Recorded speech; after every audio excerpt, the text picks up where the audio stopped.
Bienvenidos al estudio del conflicto de los siglos. Hace tiempo que no subía un capítulo. Habíamos quedado en el capítulo 25. A ver, déjenme ir mirando, que ya me perdí un poquito.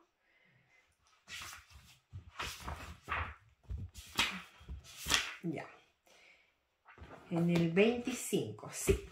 Ya lo revisé y quedamos en el 25. El último video subido es el video 24. Entonces nos toca el 25. Jesucristo, nuestro abogado. Ese es el título. Me acordé de seguir haciendo el conflicto de los siglos porque el otro día Jovita me preguntó por el WhatsApp, me dijo, ¿cuándo va a subir capítulo nuevo del conflicto de los siglos? Entonces ahí, gracias Jovita por recordarme para seguir adelante porque el libro es súper grande y bueno, nos queda todavía para terminarlo. Pero vamos en el capítulo 25. El asunto del santuario fue la llave que reveló el misterio del chasco de 1844. La luz del santuario iluminaba el pasado, el presente y el futuro. Supieron que Dios los había guiado por medio de su providencia infalible. El santuario es súper importante. Es tan importante y relevante, dado a que lo que ocurre con el santuario es que el mismo cielo donde vive Dios, que es un planeta, el apóstol Pablo dice que Dios vive en el tercer cielo. Este es el primer cielo, el segundo cielo es donde están todas las estrellas y el tercer cielo en un límite que jamás el ojo humano podrá llegar con ningún telescopio. Allí vive Dios y en el fondo es un planeta. Todo eso, yo quiero hacer un especial sobre toda esa información, pero les voy a contar que es un planeta circular, un planeta esférico como el nuestro, que no tiene sol, porque la misma luz de Dios ilumina el lugar y es un lugar que tiene el templo como era el modelo que se le dio a Moisés, era el modelo según el modelo del cielo, y en ese mismo lugar está el trono de Dios, que es como una torre grande, enorme, y está dividido de esa manera, con un lugar santo, con un lugar santísimo, y es muy bonito la forma en cómo se describe el cielo, ese lugar que no es la morada del hombre, es donde vive Dios, Dios Padre, Hijo y Espíritu Santo, y es el lugar donde vamos a ir a vivir 1000 años según Apocalipsis 20, básicamente a una escuela, porque muchos salvos no van a tener idea de quién es Jesús. ¿Cómo puede ser posible eso? Bueno, Dios en su misericordia va a salvar a muchos indígenas de los lugares más recónditos del planeta que nunca tuvieron una Biblia en la mano, pero tenían las otras formas de entender acerca de Dios, que es acerca de Dios se manifiesta por su palabra en la Biblia, por la naturaleza y por la conciencia. Entonces ellos tuvieron la naturaleza y la conciencia, que era el mismo Espíritu Santo trabajando su mente, y nunca mataron, nunca robaron, hicieron todo perfecto según los dictados de esa conciencia, que era el mismo Espíritu Santo que les instruía a hacer lo correcto. Entonces cuando ellos se han resucitado en la segunda venida en el 2031, van a ser salvos y llevados al cielo esos 1000 años, pero no van a tener idea de quién es Jesús, van a tener que aprender todo de cero, porque nunca entendieron nada. Los únicos justos que no necesitan esos 1000 años de perfeccionamiento son los 144.000, que es un número literal que nos habla de este grupo Apocalipsis 7 y Apocalipsis 14, y que ellos logran el carácter de Cristo y son los únicos justos vivos desde el 2030 al 2031. Cuando cae la primera plaga, ya no hay más oportunidad para que la humanidad se arrepienta. Todos están perdidos y los únicos justos vivos son los 144.000. Ellos son muy importantes porque en definitiva son ellos los que ganan el conflicto. Satanás todavía cree que puede ganar porque ha visto a la raza humana cómo se ha comportado durante 6.000 años. Entonces no tiene ni una esperanza en que la raza humana lo logre. Él cree que él va a ganar el conflicto y que el planeta va a ser de él. Y los seres de otro mundo tienen la duda todavía con los humanos, porque los humanos fueron creados y apenas eran muy jóvenes y recién hechos, Adán y Eva, y pecaron muy rápido. Tuvieron muy poco en el jardín del Edén y pecaron lamentablemente. Y a la edad de 33 años ellos pecaron. Entonces nunca se han visto muchos humanos ser perfectos, muy pocos. Enoc caminó con Dios y fue perfecto en todo. Hay pocos en la Biblia que se hablan que fueron perfectos. Job, Daniel, pero muchos de otros tuvieron fallas. Entonces se necesitan los 144.000 para que demuestren que los humanos pueden permanecer sin pecar. Los 144.000 lo dan todo por Dios, no les importa nada, ni siquiera morir, aunque no pueden morir. Pero ellos lo dan todo por Dios para que Dios gane y para que el honor de Dios sea reivindicado. Entonces esos 1000 años son de mucho perfeccionamiento para muchos aquellos que murieron en Jesús también, habiendo aceptado el mensaje de la Biblia, el sábado como mandamiento correcto, el cuarto mandamiento y todo lo que la Biblia salía, pero nunca lograron perfección en su carácter. Van a resucitar tal y cual se durmieron y necesitan ese tiempo en el cielo para perfeccionamiento. Lo único que no necesitan ese tiempo para perfeccionamiento son los 144.000, pero de igual manera van esos 1000 años en el cielo. Y en el cielo hay un templo que solo ellos pueden entrar, porque como les digo, son ellos los que ganan el conflicto. Porque esos humanos son humanos muy especiales que Dios incluso no es que predestina a nadie, pero tú puedes decidir ser parte de ese grupo. Primero tienes que tener sangre judía, eso es muy importante. Y segundo, el estar dispuesto a ir a todas con Dios. Vienen tiempos súper duros, en donde el ataque a la Biblia va a ser potente, en donde va a venir el falso Mesías, y va a decirle al mundo entero que cambió el día sábado por el domingo, va a hacer milagros televisados, le va a dar vista a ciego, va a resucitar muerto. Todo eso va a ser cuando se haga el tercer templo, que toda esta guerra que está sucediendo de Rusia y Ucrania va a ir agrandándose. El 2025 viene la guerra en Latinoamérica, va a ser una guerra muy grande, es la tercera guerra mundial y todo el propósito de esto es construir el tercer templo. En la mezquita de Al-Aqsa, ahí está el lugar donde debe de construirse el tercer templo y se va a construir el tercer templo, se va a cumplir la profecía del apóstol Pablo donde dice que el hombre pecado se sienta en el templo de Dios haciéndose pasar por Dios, en donde el Papa mismo va a entrar a ese templo judío junto con el anticristo y va a ser algo impresionante porque va a engañar al mundo entero. No va a haber persona que no crea en el falso Cristo por lo que van a ver, o sea, van a ver al falso Cristo creyendo que Jesús de verdad, escuchando su boca que cambió el día de reposo, resucitando muertos, dando vista a los ciegos, y el único grupo que va a decir que ese no es Jesús de verdad vamos a ser nosotros, que vamos a hacer nada comparado con toda una humanidad en contra de nosotros. Vamos a ser tildados como que no queremos la paz, porque va a haber un periodo breve de paz en el mundo antes del 2028 y un periodo muy breve de paz. Y después del 2028, entre marzo y abril, viene la ley dominical y viene un pequeño tiempo de angustia muy terrible que van a volver a haber mártires desde 2028 hasta aproximadamente 2030 cuando se cierra la gracia. Esos 2 años y medio van a ser muy duros y vamos a tener que testificar por nuestra fe. Por eso es importante leer libros como este, porque creemos que Elena de White fue profeta verdadera y que es una extensión más de la Biblia. En la Biblia todo se trata de la ley y los profetas. Por algo en Malaquías, que es el último capítulo de la Biblia, nos habla de la ley y los profetas, nos hace alusión a Elías, nos hace alusión a Moisés. Jesús en Mateo 5 nos habla de la ley y los profetas y dice que todo se resume en eso. Es que la Biblia se resume en eso. La Biblia es un libro hecho por profetas y en donde te muestra la ley de Dios. De todo se trata la ley de los profetas. O sea, tú lo ves después en Apocalipsis 12:17, Apocalipsis 14:12, Apocalipsis 19:10, la ley de los profetas. Toda la Biblia se trata de eso. Y de hecho, en Malaquías 4, 5 y 6 profetiza la venida del tercer Elías, un hombre que vendría de Tarsis, que es España, y que sería el único humano predicando la verdad presente, que es Víctor San Vicente. Es importante que empieces a estudiar. Si te dices cristiano, tienes que estudiar la Biblia. Y si estás estudiando la Biblia, vas a descubrir todas las verdades que yo te estoy contando ahora. El error no había estado en el cómputo de los periodos proféticos, sino en el evento que debía verificarse al fin de los 2300 días. Debido a este error, los creyentes habían sufrido un chasco. Muchos adventistas de la denominación se agarran de esto para tenerle miedo al tema de la fijación de una fecha. Pero el día y la hora nadie sabe, dice día y hora nadie sabe, pero sí podemos saber el mes y el año. No está velado. En Tesalonicense el apóstol Pablo escribe claramente y dice: mas vosotros no estáis en tiniebla para que ese día os sorprenda como un ladrón en la noche. Amós 3:7 dice: porque no hará nada el Señor sin que lo revele a sus siervos los profetas. Los 6000 años están en el Génesis 1:1. Ahí están. Desde el principio está la profecía más grande de todas, que son estos 6000 años que se terminan en el 2031. En este libro, en una profecía significativa en ese capítulo, la hermana White dice claramente que los 4000 años se cumplieron el 31 después de Cristo. Obviamente que los 6000 se cumplen en el 2031. Ella misma fija el calendario. ¿Cuál es el calendario correcto? El de los judíos caraítas. Son los únicos que tienen el cómputo correcto. Y el hermana White, como profeta de Dios, lo ratifica. Ahora, si tú no crees en los profetas, no tienes nada que estar viendo este video. Si tú no crees en la Biblia, no tienes nada que estar viendo este video. Ponte a creer en otras tonteras.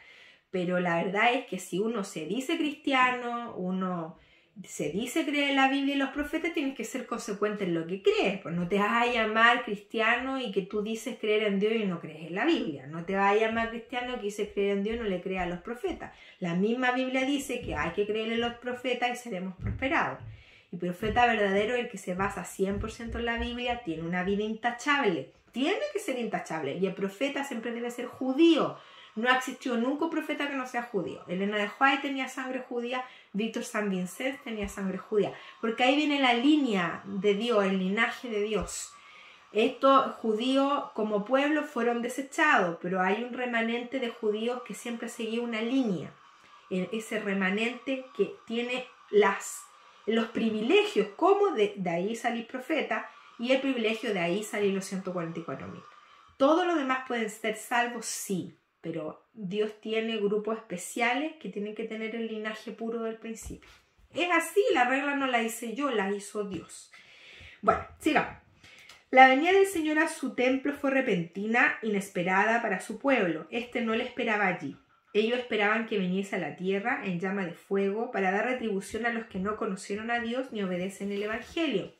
Mientras prosigue el juicio investigador en el cielo, mientras los pecados de los creyentes arrepentidos son quitados del santuario, debe haber una obra especial de purificación, de eliminación del pecado entre el pueblo de Dios en la tierra. Esta obra está presentada con mayor claridad en los mensajes de Apocalipsis 14. En la época de Elena de White era fuerte el mensaje de los tres ángeles, Apocalipsis 14. Ella profetizó en la carta 23, no sé si la 20, no, en la carta 20, que vendría otro ángel con un mensaje que el pueblo adventista rechazaría por completo. Y ese mensaje es de Apocalipsis 18. El único que predica Apocalipsis 18 como se debe es Víctor San Vicente. Y ese otro ángel es el cuarto ángel, que amonesta a Babilonia, a que salgan de Babilonia para que puedan, en el fondo, prevenir que no caigan las plagas. Y la iglesia adventista, desde el 2001, fue desechada como iglesia verdadera porque es la hermana de Babilonia. Elena de White profetizó que estaba en riesgo, ahora lo es, con todas sus letras. Hicieron un pacto en el año 2000 en esa época era Paulsen, el presidente de la Asociación General, con el Papa en Polonia, un acuerdo de no agresión, que los católicos no iban a atacar más a los adventistas y los adventistas no iban a tocar más a los católicos. Ahora vemos a Ted Wilson compareciendo ante el Papa en actos ecuménicos, amiguitos con la OMS. Todas estas personas están confabuladas con el enemigo. Por algo está la Agenda 2030 de la OMS que dice paz y seguridad para el 2030. Jesús en Mateo 24 dijo, cuando digan paz y seguridad, entonces vendrá el fin. El 2030 es el año que van a caer las plagas. Entonces, es muy interesante cómo estas personas que manejan el mundo se saben la historia. Ellos saben más profecía que tú mismo. Pero la única diferencia es que ellos creen que va a ganar Satanás, no Jesús. Esa es la diferencia. La venida de Cristo, como nuestro sumo sacerdote al lugar santísimo para la purificación del santuario de la que se habla en Daniel 8:14, la venida del Hijo del Hombre a donde está el anciano de días, tal como se la presenta en Daniel 7:13, y la venida del Señor a su templo, predicha por Malaquía, son descripciones del mismo evento. Y eso también está representado por la venida del novio a las bodas, descrita por Cristo en la parábola de las 10 vírgenes según Mateo 25. Es muy interesante que Elena White haga alusión a Mateo 25, porque en Mateo 24 está la señal del tiempo al fin. Y en Mateo 25 están las 10 vírgenes. ¿Por qué? Sabes tú, y yo te voy a contar algo, tienes que estudiar cultura judía, porque si no, no vas a entender la Biblia. Mira, tú tienes que ponerte en el contexto, saber un poco de hebreo, usar el diccionario Strong y a la vez aprender un poco de cultura judía, porque si no vas a andar como loro, el día de la hora nadie la sabe, como loro repite la gente sin tener idea de lo que habla. En la tradición judía, el padre solamente sabía la hora exacta en que se iba a casar el novio con la novia. En Efesios se nos profundiza mucho más que Jesús es el novio y que la iglesia es la esposa. Entonces, muy interesante cómo la señal ante el fin están en Mateo 24 y en Mateo 25 está la parábola de las 10 vírgenes que van a un casamiento. Y las que no proveyeron de aceite y se quedaron dormidas se quedan afuera del casamiento. Esa boda muy importante, sabes tú que se liga con lo que es el Yom Teruah, es una fiesta judía que es el día de las trompetas y es el día en que no se conoce qué día exacto es porque los judíos tienen calendario lunar y en ese momento no se sabe el día y la hora que se está viviendo. Es el Yom Teruah, la fiesta de las trompetas, alusiva con este casamiento que lo único que sabe la hora exacta es el papá del novio.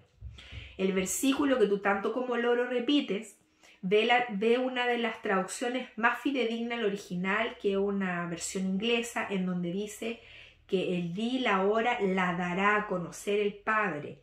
Nunca quiso decir ese versículo que el Hijo no la sabe. ¿Cómo no la saber si Jesús es Dios? Y si es Dios todo lo sabe. ¿No te parece raro eso?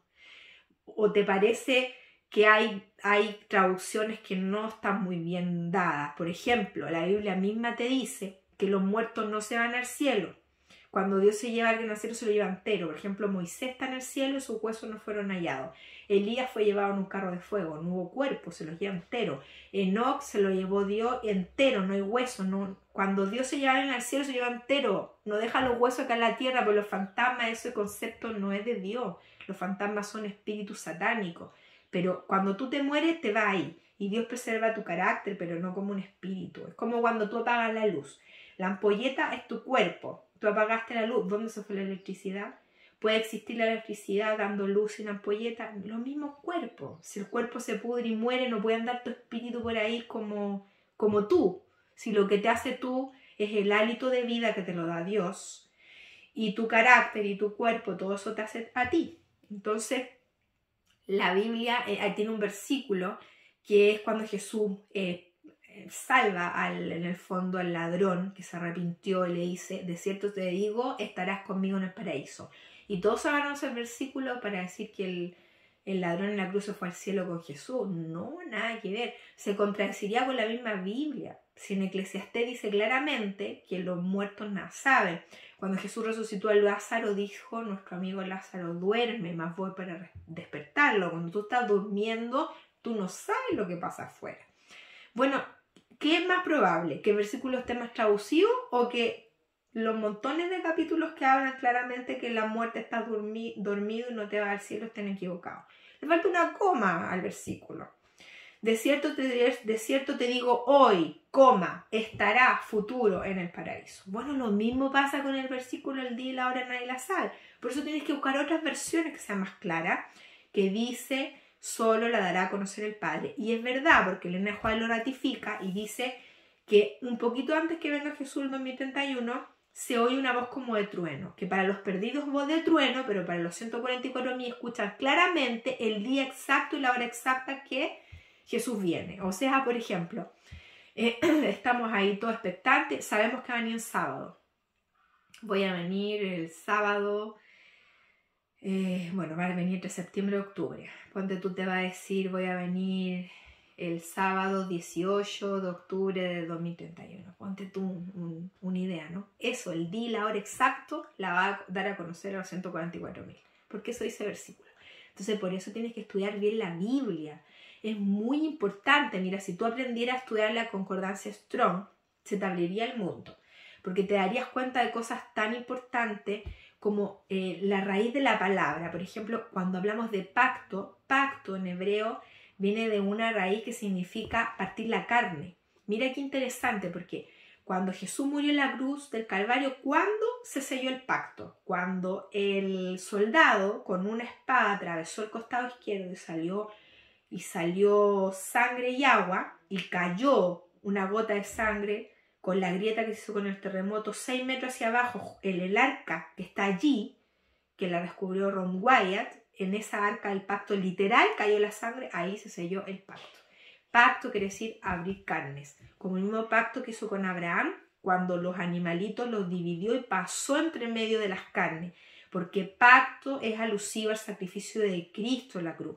Interesante que la palabra sábado, señal, como Ezequiel 20:20, que dice que el sábado es señal o pacto entre Dios y el hombre, hace alusión a lo mismo. Por eso el sábado es tan importante, porque el sábado te liga con la salvación, con el sacrificio de Cristo en la cruz. Por eso tienes que estudiar hebreo, porque si no vas a andar súper perdido y no vas a tener idea de lo que quiere decir la Biblia. Sí, es lógico que tienes que saber el hebreo. El hebreo es un idioma rico, lo vamos a hablar en la eternidad, es el idioma celestial. Y es un idioma que cada palabra te cuenta una historia. Por no saber hebreo es que hay tantas religiones hablando tontera. Es importante, por ejemplo, tienes Deuteronomio 6:4, Jehová, nuestro Dios, Jehová uno es. O sea, agarra lo que Dios Jehová es ese de versículo para decir, ¿viste que Dios uno? ¿Viste que...? No, si son tres. Es la deidad y esa palabra que sale ahí, el Ejad, es el uno compuesto. Es Dios en tres personas. Si tú supieras hebreo no te caerías en eso y no armarías una religión ridícula. Y es por eso que hay muchas religiones ridículas que se agarran por entender como cualquier lenguaje o cualquier tontera cuando la Biblia se explica sola. En su raíz etimológica, como fue escrita, el Antiguo Testamento fue escrito en hebreo, el Nuevo Testamento fue escrito en griego. Es fácil atrapar al testigo de Jehová porque tiene una Biblia súper trucada, la Biblia satánica. Lisa y llanamente, yo sinceramente, mil disculpas a los testigos de Jehová, pero encuentro la religión más satánica que hay. ¿Por qué? Porque Satanás, su odio no era contra el Padre, era contra Jesús. Nunca respetó que Jesús era Dios.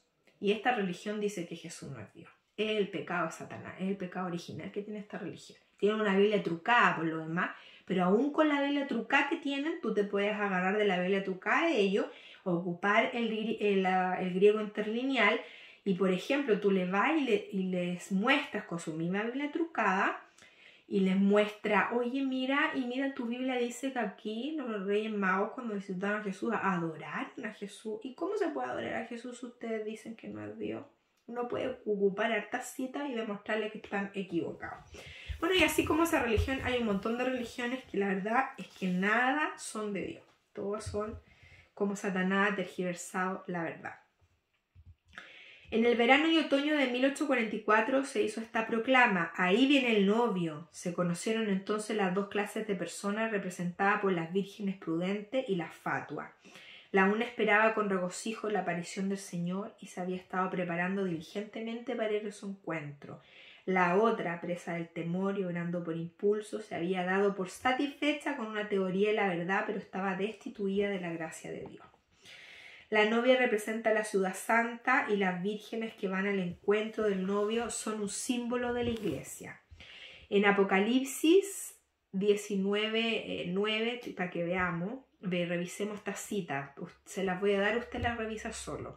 Apocalipsis 19:9, Mateo 25:10, Lucas 12:36. En Apocalipsis dice que el pueblo de Dios son los invitados a la cena de las bodas. Si los invitados no pueden representar también a la novia, Cristo, según lo consigna el profeta Daniel, recibirá del anciano de día en el cielo dominio, gloria y reino.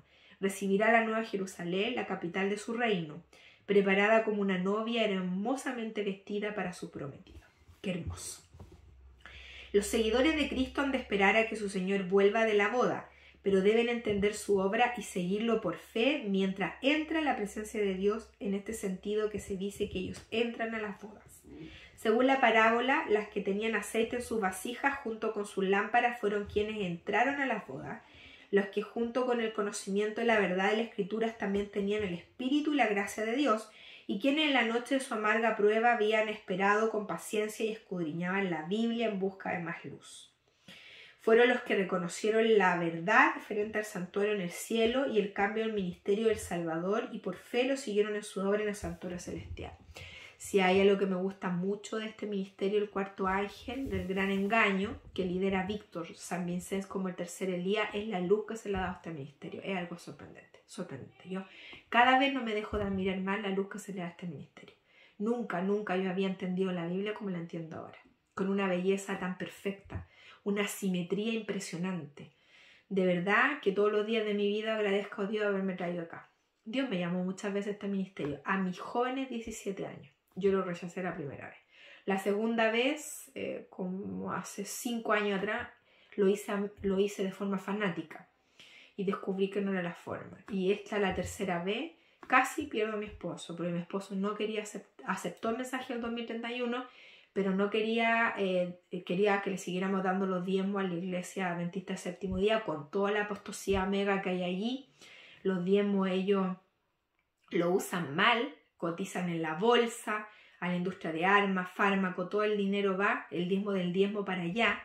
Puede ser que la iglesia local, algunas no sean totalmente inicuas, pero la cabeza es totalmente inicua. Entonces yo no iba en contra de mis valores seguir devolviéndole el diezmo a la iglesia adventista del séptimo día como denominación, y yo decidí dejar de dar el diezmo ahí y empezar a darlo al ministerio. Y bueno, fue muy difícil porque mi esposo me dijo, prefiero perderme a aceptar a Víctor San Vicente como el tercer Elías. Para mí fue muy doloroso porque yo vi en riesgo mi matrimonio por mi fe. Pero oré mucho al Señor y el Señor es muy bueno conmigo porque hicimos un evento grande de 500 personas que escucharon a Víctor. Fue algo espectacular. Nunca yo había sentido tanto gozo en mi corazón de escuchar al tercer Elías en primera fila, y mi esposo lo escuchó. Bastó que lo escuchara durante 2 horas para decirme, Diana, ese hombre de verdad es profeta. Y lo conmovió enormemente. Desde ahora camina conmigo en la fe. Desde ahora le gusta mucho la serie de Víctor que se llama La Paz de Dios, que él estudia las cartas del apóstol Pablo. Pero Víctor tiene mucho material. Te faltaría vida para verle todos los videos, pues son más de 2000 videos. Y bueno, yo todas las semanas veo noticias, actualidad en relación a la profecía, no me lo pierdo, gracias a eso me entero de lo que está pasando en el mundo, y me he dado cuenta cómo Víctor es profeta verdadero, porque él anticipó hace tantos años atrás lo de la vaca lazana, que cuando venía la vaca lazana se iba a preparar el tercer templo. Bueno, ya están los cantores, y la vaca lazana la está pasando a Estados Unidos para que los judíos tengan su vaca lazana, que la necesitan para poder hacer todo lo del tercer templo. Entonces él anticipa cosas y se cumplen. Esto que pasó con esta pandemia, él anticipó también. Dijo que iban a ver la forma de descubrir un nuevo virus que tuviera la capacidad de poner a prueba a la humanidad. Porque la ley dominical no se podía implantar si no se ponía a prueba a la humanidad. Y la humanidad se puso a prueba. El 67% de la humanidad inoculada, como borregos, obedientes. ¿Y cuál era la forma? Nadie podrá comprar ni vender si no lleva una mascarilla. El mundo obedeció en todo. Están preparados para la implementación de la ley dominical, que es Laudato Si. Laudato Si, la encíclica papal, es la ley dominical hecha en papel y que se va a implementar disfrazada para protección del planeta y por el cambio climático, porque todos lo están haciendo con ese fin, para que descansemos el domingo y el planeta pueda bajar las emisiones CO2 con ese chamullo. Pero todo esto que se hizo de esta famosa pandemia, que ni siquiera puedo decir el nombre porque YouTube te bloquea el video, ya no sé cuántas veces me han sancionado por lo mismo, y esto está pasando todo como un ensayo, y la humanidad lo aprobó el ensayo. O sea, están preparadísimos para lo que se viene en el 2028, totalmente preparados, porque hoy en día nadie cuestiona nada. La gente, ay no, es que no, poneme el chip en la mano aquí, no te preocupes, porque así va a ser, con chip en la mano, para pagar todo de esa manera y poderte tener controladito. Nadie podrá comprar ni vender si no tiene la marca de la bestia, que es el día domingo. Y la forma de implementarlo es con este chip que se va a ir poniendo. Porque dice en Apocalipsis 17 que se pone en la mano derecha y en la frente, porque en la frente está la conciencia. Y todos van a decir que sí, porque la gente no se hace problema. ¿Tú crees que a la gente le importa a Dios? ¿Le importa el honor de Dios? No. Les importa comer, les importa criar hijos y vivir, pasarla bien. Esas cosas que importan. Dios no tiene un lugar en la vida de las personas. No es así. Pero Dios no está solo. Tiene salvos desde Adán hasta ahora. Millones y millones y millones, incontables. Así que no importa que hayan solo 144.000 justos, no importa. Esos 144.000 justos los vamos a dar todo por el Señor. Los demás humanos les quedan 9 años de vida. Si es que... porque con las guerras que van a venir ahora, varios muertos. Después cuando venga el 2028, muchos justos van a morir, muchos justos. Y bueno, de los perdidos también van a morir bastante con las plagas. Y los que queden vivos con la venida de Cristo van a hacerle compañía algunos años a Satanás, que va a estar 1000 años acá encarcelado, mientras vamos al cielo son 1000 años. Y después la vuelta y la sentencia final. Satanás se quema durante 6 meses, se le preserva el sistema nervioso para sufrir mes por milenio que hizo sufrir la humanidad. Son casi 7 meses que se demora la tierra en purificarse con fuego, en donde viviremos eternamente felices aquí en este planeta. y todo malo, bueno, los humanos que no fueron tan malos van a morir rápido y los más malos, no sé, pues Hitler le tocará un mes quemarse más o menos. Gente tan mala en este mundo que han sido secuaces de Satanás a hacer sufrir a millones. ¿Cuántos niños han perecido en manos de pedófilos? ¿Cuántos niños han muerto en manos de homicidas? ¿Cuánta gente ha matado multitudes con la confección de elementos de aniquilación? Y queda mucho todavía por ver. Con la era de la robótica tienen en sus manos enormes herramientas para poder destruir sin bajas humanas ni soldados que mueran. Tienen toda una herramienta y una era digital para localizar a cualquier persona en cualquier lugar. Solo el poder de Dios va a poder proteger a los suyos, sobre todo esos 144.000 que nadie los va a poder matar, por más que los intente. Dios decide quién vive y quién muere. Recordemos que a los discípulos, el apóstol Pablo fue sumergido en una olla de aceite hirviendo y no le pasó nada. Recordemos a los amigos de Daniel cuando fueron echados en el horno de fuego. No les pasó nada, ni olor a humo tenían. Dios cuida a sus hijos y no debemos tener miedo, porque Dios está al control. Vamos a buscar también Mateo 22:11 y Apocalipsis 7:14. Antes de verificarse estas, entra el rey para ver a las huestes y cerciorarse de que todos llevan la vestimenta de bodas, el manto inmaculado, el carácter lavado, emblanquecido en la sangre de cordero. Nadie que no sepa guardar la ley de Dios puede tener la vestidura santa para poder entrar en las naciones celestiales. La ley de Dios es parte de su carácter. Y si tú no eres capaz de guardar la ley de Dios en esta tierra, tú no vas a ser salvo. Jesús murió por cumplir la ley. Tú escupes en la cara a Cristo cuando osas decir que el sábado fue abolido. Porque Jesús en Mateo 5 dijo: yo no he venido a abrogar o a abolir la ley de los profetas, he venido a cumplir. Esta tarea de examinar los caracteres, de determinar quiénes están preparados para el reino de Dios, el juicio investigador, la obra final en el santuario celestial que empezó en 1844 y el juicio por los vivos que empezó en el 2001. Ese es material para otro estudio. Cuando haya terminado esta obra de investigación, cuando se haya examinado y fallado los casos de quienes en todos los siglos han profesado ser seguidores de Cristo, entonces no antes habrá terminado el tiempo de gracia y se cerrará la puerta a la misericordia. Así que las palabras, las que estaban preparadas, entraron con él a las bodas y se cerró la puerta, nos conducen a través del ministerio final del Salvador hasta el momento en que quedará terminada la gran obra en favor de salvación del hombre. Son los que por fe siguen a Jesús en su gran obra de expiación quienes reciben los beneficios de su mediación por ello, mientras que a los que rechazan la luz que pone a la vista este ministerio no les beneficia. Los judíos que rechazaron la luz concedida en el tiempo de la primera venida de Cristo y se negaron a creer en Él como Salvador del mundo, no pudieron recibir perdón a través de Él cuando en la ascensión Jesús entró por su propia sangre en el santuario celestial para derramar sobre sus discípulos las bendiciones de su mediación. Los judíos fueron dejados en total oscuridad y siguieron con sus sacrificios y ofrendas inútiles.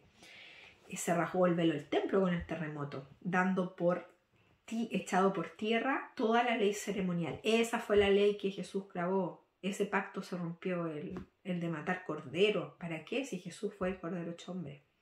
Pero la ley de Dios, los 10 mandamientos, Éxodo 20, son eternos. Por eso en Isaías 66 dice que de mes en mes, de sábado a sábado, iremos todos a adorar ante Dios porque va a ser eterno. Si no aprende a guardar el sábado ahora, olvídate que va a ser salvo y lo va a guardar después. La puerta estaba cerrada para ellos. La condición de los judíos incrédulos ilustra el estado de los descuidados e incrédulos entre los profesos cristianos, quienes desconocen voluntariamente la obra de nuestro misericordioso sumo sacerdote. En el servicio típico, cuando el sumo sacerdote entraba al lugar santísimo, todo Israel debía reunirse alrededor del santuario y humillar sus almas de la manera más solemne ante Dios, con el fin de poder recibir el perdón de sus pecados y no ser separados de la congregación. Cuánto más esencial es que nuestro antitípico día de la expiación entendamos la obra de nuestro sumo sacerdote y sepamos qué deberes se requieren de nosotros. En el antiguo Israel, en el día de la expiación, el pueblo estaba orando y en ayuno. ¿Qué nos corresponde a nosotros? Porque para ellos un día literal era el día de la expiación. Para nosotros el día de la expiación es un periodo larguísimo. Un periodo larguísimo que va de 1844 y se extiende por toda esta época. Y en el 2001 empezó el juicio por los vivos. Porque en el 1844 el juicio empezó por los muertos. No es que están en el cielo, no, están muertos ahí. Como por Adán, revisando. ¿Merece o no merece ser salvo ahí? todos los libros de Dios. Dios tiene 3 libros: el libro de las memorias, el libro de la vida, el libro de la muerte. Entonces todo esto se revisa esto si es salvo o no. En el 2001 pasa el juicio a los vivos. Como para nosotros es un periodo largo, porque no es simbolismo. Nosotros hemos vivido, ahora estamos viviendo literal el día de la expiación, y Jesús vivió literal esas fiestas que antes eran símbolos. Recuerde que las fiestas solemnes son 7. Entonces todo lo que es la Pascua, la fiesta de los panes y levadura, las primicias y el Pentecostés, todas las hizo Jesús. Cuando murió en la cruz del Calvario, se llevó las primicias, resucitó desde Adán hasta su época. Esa gente se la llevó al cielo como ramillete para el Señor. Y el Pentecostés, cuando fue la lluvia temprana, que todos los discípulos ahí tuvieron poderes para hacer milagros, que va a venir la lluvia tardía en el 2028, y ese mismo poder se nos va a dar para hacer milagros en el nombre del Señor, si es que estamos vivos y el Señor no nos hace descansar antes. Y bueno, y después la fiesta que estamos ahora es el día de la expiación, la fiesta de las trompetas, y la que se nos va a quedar en el fondo, que la vamos a vivir en el cielo, la fiesta de las cabañas, que esa es la 7ª fiesta que vamos a vivir en ese sábado milenial, ¿no? Símbolo, porque la creación son 6 días y el sábado 6.000 años de humanidad que se termina en el 2031, y ese milenio en el cielo, Apocalipsis 20. A medida que rechazan la enseñanza de su palabra, Dios les retira su espíritu y los abandona a los engaños que aman. No seas parte del engaño, sal del engaño. La única manera de salir del engaño es estudiar la Biblia. La única manera. Tienes que empezar a estudiar. Que nadie te cuente la historia. Apréndela tú mismo. Pídele a Dios sabiduría, porque Él es muy bueno. Nos vemos para el próximo video.